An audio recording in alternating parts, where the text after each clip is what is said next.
Hey guys, welcome back to the channel. Today we have an exciting one. We're here at Bally's for the first time on the vlog. I was actually here last week though for a sort of turbo event. Busted that really quickly and headed out, but today is the Circuit Main Event here at Bally's. $1,700 buy-in. This is day 1B. So let's hop in and run good because this would be a really good one to win. We start this tournament with 30,000 in chips, and I immediately recognize about half the table. Not necessarily a bad thing, at least I know how they play, and everyone seems to be having a good time so far. I missed recording one hand where I have ace queen of hearts. It goes 5 ways to a flop where it's queen, queen, 8 with a flush draw on the flop. It checks all the way to the button, and he just jams for 2 times the pot. Folds back to me, I obviously snap call and I hold against his 5 high flush draw. So already we're off to a great start, almost doubling our stack. So I got the camera all set up just in time for another big pot. I looked at pocket 8s in the low jack and raised it up to 1,200. And one of those players that I recognize is in the small blind and 3 bets to 3,700. He's a really strong player and has won a ton at the Venetian. Pocket 8s, where we're pretty deep stacked, I'm gonna be making the call. So I flick in the 2,500 and heads up to a flop. The dealer puts out an 8 right in the window. I'm already stoked. The other 2 cards are a 5 of spades and a 4 of spades. So it is a monotone flop with straight possibilities, although it's kind of unlikely. So even though I have top set, it's definitely not the nuts, but I'm going to treat it like that until I meet a lot of resistance or unless there's some fireworks that happen. The small blind c-bets for 2,500, and I'm just gonna call here because I'm not gonna be raising a lot on this flop anyway. The turn is the 10 of hearts. Small blind checks this time, so I'm pretty confident in my hand. I do have a really good set, and I don't think that he has a flush too often here. So I bet 7,000, he makes the call. And the river is the 7 of hearts. Some straights come in if he did have a 6, but it's pretty unlikely given the action pre-flop. When he checks it over to me, I am just considering if I can get value from worse hands. I think he would hero me off with an overpair with a spade, let's say, because then he blocks me having a flush. So I go for it all. He only has 18,000 left in his stack. I rip it all in, and he goes into the tank for about 2.5 minutes total. 2.5 minutes right into our break, and eventually he does make the fold. So we win another huge pot to start off this tournament. So right after break, Under the Gun kicks us off with a raise to 1,300. Under the Gun won 3 bets to 4,000. So already looking like some pretty strong hands over there, and it folded all the way around to me on the button, but I looked down at pocket queens.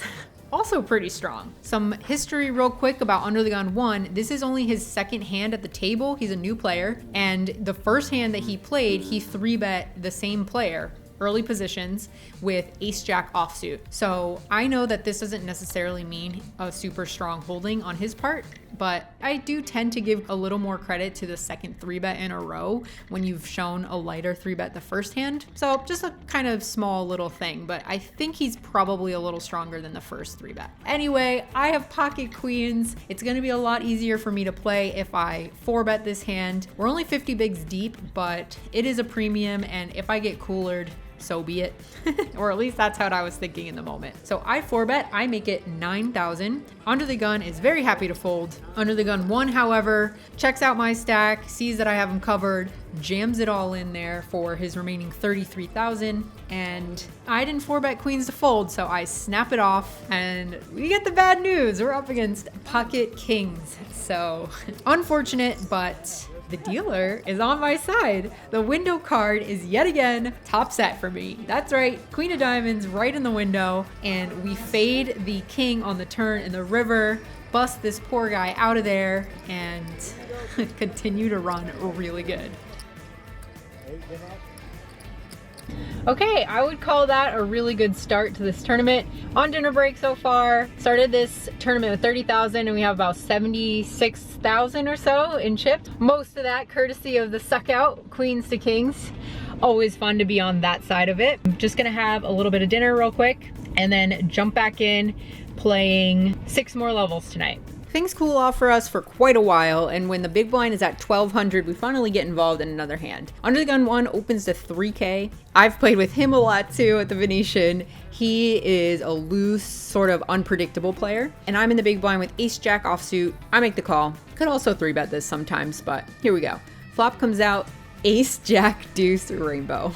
yet again, flopping huge. Check it over to him. I know he is good for at least one bet. He puts out a bet of 2K, not as big as I would like, but it's hard for him to have much on this board. I just make the call. The turn comes a 6 of hearts. I check it over to him once again. This time he checks it back. River, 3 of hearts. So backdoor flush gets in there. Something he could have checked back, but I'm not going to be too worried about that. With a pot of 11-8, I'm trying to squeeze as much value out of top pair with a medium or low kicker that I can. So I go for it. I bet 8,000.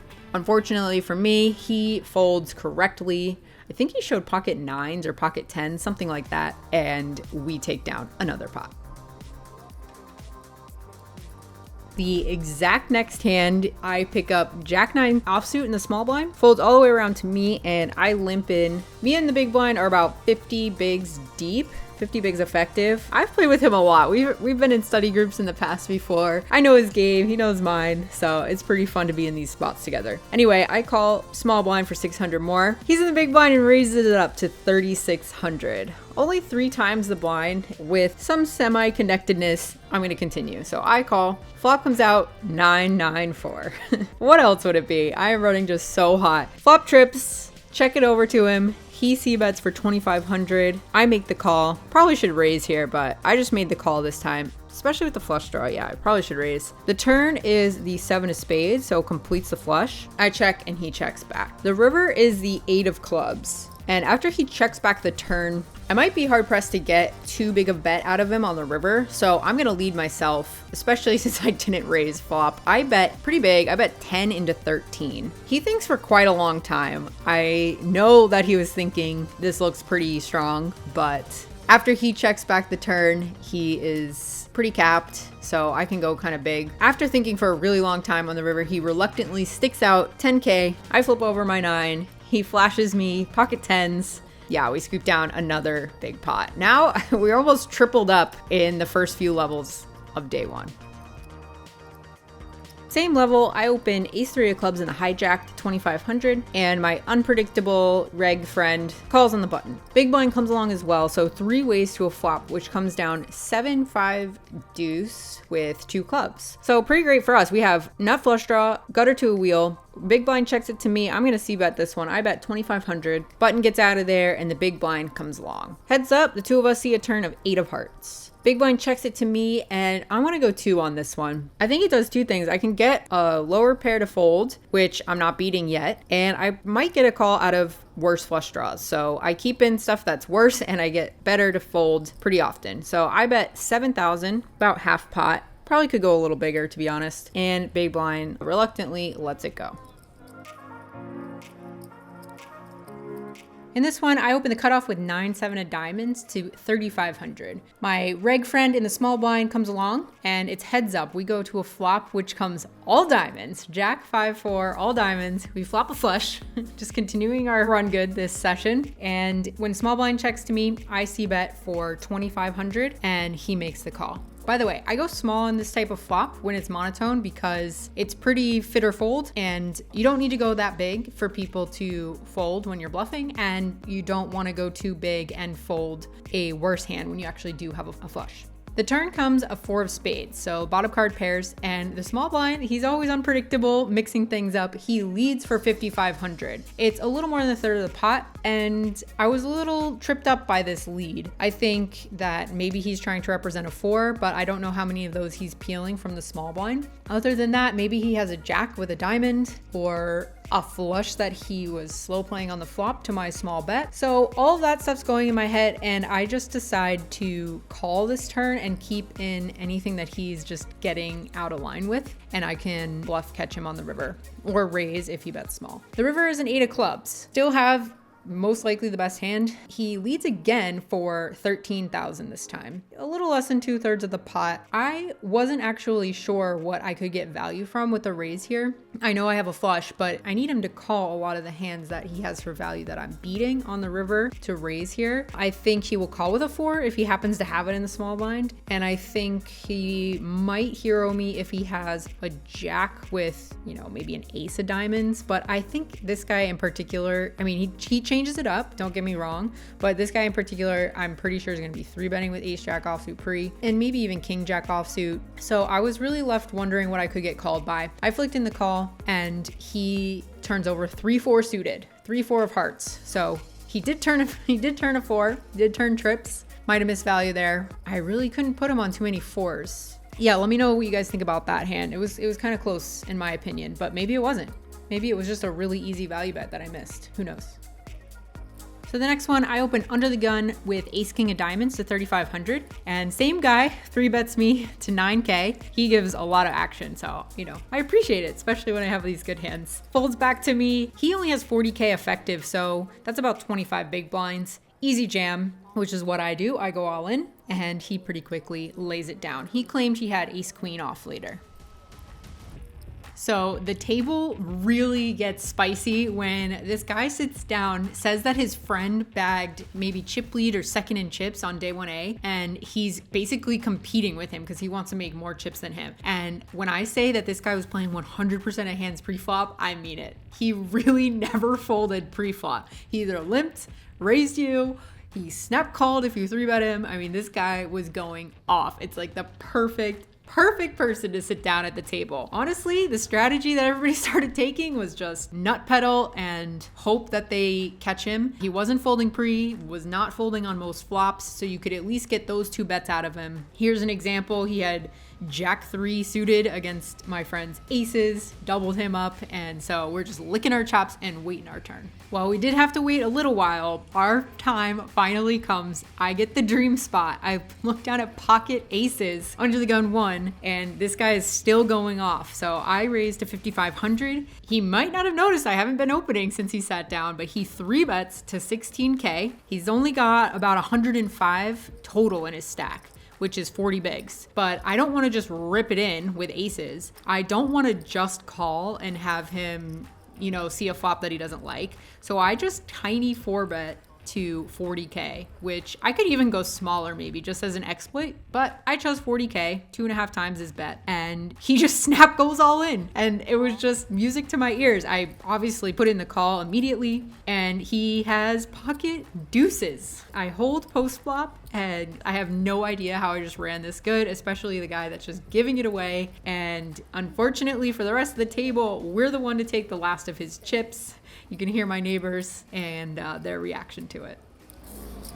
These next 2 hours are going to be real different now. Fun, yeah. Sorry, guys. There goes the fun. Sorry, I'm not sorry. I feel like the costs are going to be a lot smaller for the next 2 hours. Yeah. Soon we get another wild player at the table. He is a pretty famous poker player, Brandon Cantu, if you know who that is. He is kind of all over the place at our table right now, so I'm waiting for my turn to get some action. He opens under the gun 1 to 6K. I look down at queen 9 suited in the cutoff. I'm going to 3-bet this one. He's been opening a ton, and I think I'll get a lot of credit. Plus, I just would 3-bet this anyway. So I make it 18 to go. He does a pretty dramatic chip dance for a while, looks at all of his chips, and finally goes all in. Didn't want to hear that. He goes all in for 130K, snap fold, and he whips over ace king offsuit. Nice hand. So he's trying to get some credit back by showing us all his good hand. I just wanted to show you guys this hand to sort of set up the table dynamic for hands to come. Blinds are all the way up to 1,500, 3,000 now. So in this one, Brandon opens to 7K from the low jack. I'm on the button. I like to defend my button a lot. And this time I look down at king queen offsuit, which is a pretty easy call. And the big blind comes along as well. 3 ways we go to a great flop, which is king high. It comes king 3 deuce, 2 hearts. So I have that backup heart just in case my top pair is no good. And it checks around. I wanted to check this one back because I just wanted to lay the trap for Brandon. Like I said, he'd been playing very loose pre-flop. So if I check it back and the big blind checks again, I think I'm pretty likely to get a turn bet out of him. So that's what I did in this case. The turn is a 4 of diamonds. Big blind checks again, and the plan is coming together. Brandon bets 16K this time on the turn. I just make the call, and the big blind gets out of there. So just me and Brandon off to a river comes the queen of diamonds. Just still running so good. He checks it to me this time. I think he's just giving up, but I gotta shoot my shot. So I put out 40K, hoping to get a crying call from something that maybe he rivered a queen. I don't know, just something. But he ends up folding, and we take it down. Thank you. Only a few hands later, I get ace king and open it up from the low jack to 7K. Cutoff calls, and Brandon is in the big blind. He flicks it in as well. So all of us see a flop of king 5 deuce rainbow. Something interesting happens here. Brandon just leads out for 16K into the two of us. Not a standard play. This is a board that one of us is going to be c-betting a lot, mostly me in this spot. So I'm not sure what he's trying to do here with this lead, but I have ace king and I know he's going a little bit nuts. So I just make the call, again, trying to look weaker than I am and just let him kind of blast off. Cutoff folds, so that makes our lives a lot easier. It'll be a lot clearer going forward, the strength of our hand. The turn is a 4 of clubs. He checks, and when he checks, I think he's just giving up. But I think that there are a lot of draws and things that maybe he could have picked up some equity on the turn that we're just hoping to see a free river. I have no idea what he leads this flop with, so I'm just kind of, guessing in the dark here. I really have no idea what this line means. So I think that's why I ended up checking. Looking back at this hand, I don't necessarily like this, but I think one of my leaks is that when I'm unsure in a spot, I lean towards the passive route. I don't really think it all the way through. That's just something for me to know going forward. Anyway, all that being said, the river is an offsuit ace. We have barely had less than 2 pair this whole tournament. It's pretty insane. Brandon checks again on the river. I bet 35K. Unsurprisingly, he folds and we take down another pot.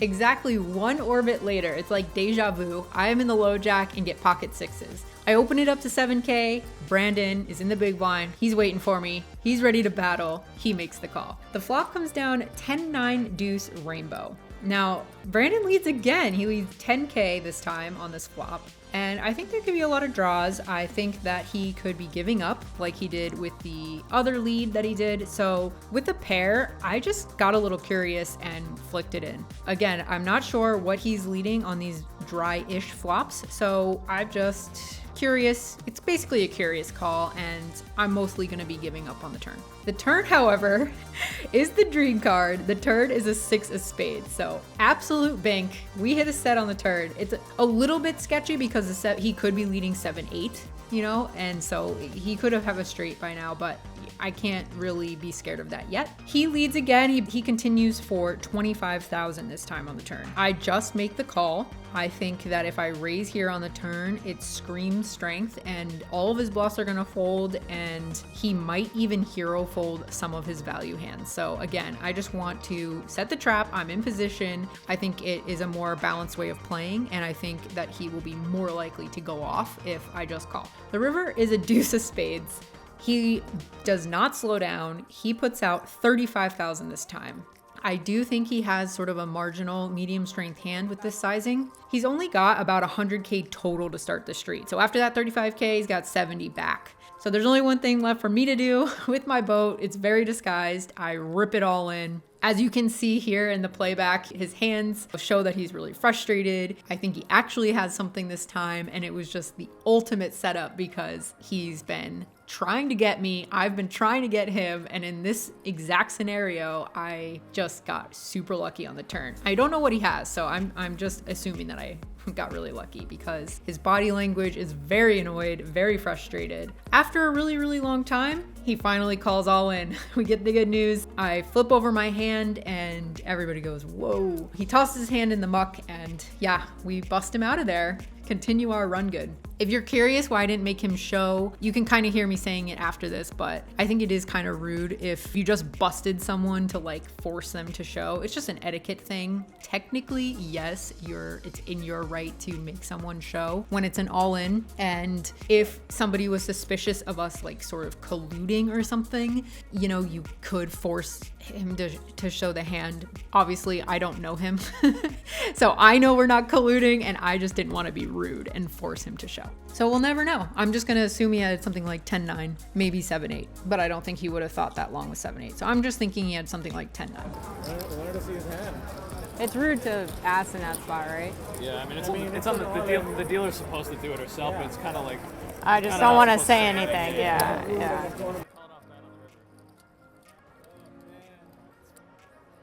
Recommend it. So I cap off my incredible day one with pocket nines under the gun 1. We open it up to 7K and the big blind, who's just sat down at our table, makes the call. So heads up to a flop, it comes down 6-5 deuce with 2 diamonds and a heart. He checks it to me and I flick out 6K. He quickly makes the call. The turn comes down to 10 of clubs. When he checks to me, I think that with his short stack, he only started the hand with around 20 big blinds. I think that he would have check jammed a lot of the pairs that he has, especially above a 6. He would have check jammed a flush draw potentially, and basically anything better than pocket nines. If he somehow banked a 10 on the turn, good for him, but I think that I'm still good here. So I continue for 16K just to squeeze out some more value from the pairs that are kind of marginal on his end. He does not call though. It was a really interesting moment because he looked like he wanted to fold. He looked visibly uncomfortable and then he just goes all in. He goes all in for 52,000. And normally you can spot when someone's Hollywooding and they're just doing it, but they knew they were gonna go all in all along. He just didn't look like that. He really looked like he wanted to fold. You can almost see it happening in his body language where he's just like, oh, whatever, and sticks it in. I make the call. I think my nines are gonna be good most of the time. And they are indeed. He flips over the Jack 5 of hearts. So we just have to fade a 5 and a Jack to bust this player out and end our night on a high note. And that's what happens. River comes in offsuit 3. We bust him out of there, scoop yet another decent sized pot, and our stack is insane. We ran incredibly well today and we got paid every time we had a good hand pretty much. Okay, we both just made day 2. Jesse's bagging up right behind me. And apparently we're in the money, or very close. Sorry, we're very close to the money, 6 away from the money. Today was insane. This is the day 1 that we have been dreaming about, or at least I have. Maybe you haven't, but I've been dreaming about this kind of day 1. I bagged like 450K from a 30K starting stack. You guys saw all the hands. You have to run really good for that to happen. A lot of big names in this field, a lot of good players left. Step 1, day 1 has gone really well. So hoping to make that happen tomorrow. And it's a 3-day tournament, so even the next day after that. I've played enough tournaments now to know that day 1 is just the first step. All right, somehow this guy snuck into the bagging process as well. Yeah, gotta get in there. He gets here last minute and he somehow spins it up from 30K to how much did you bag? 230. Yeah, so. It was a good day for all. This one is a really good one to win. 145 up top. Also, you have a really nice stack to just go ham on the bubble. Okay, moral of the story, we ran really hot. We're both in the day 2 and now we gotta go get some sleep before we get back here. Well, we'll be here tomorrow. See ya.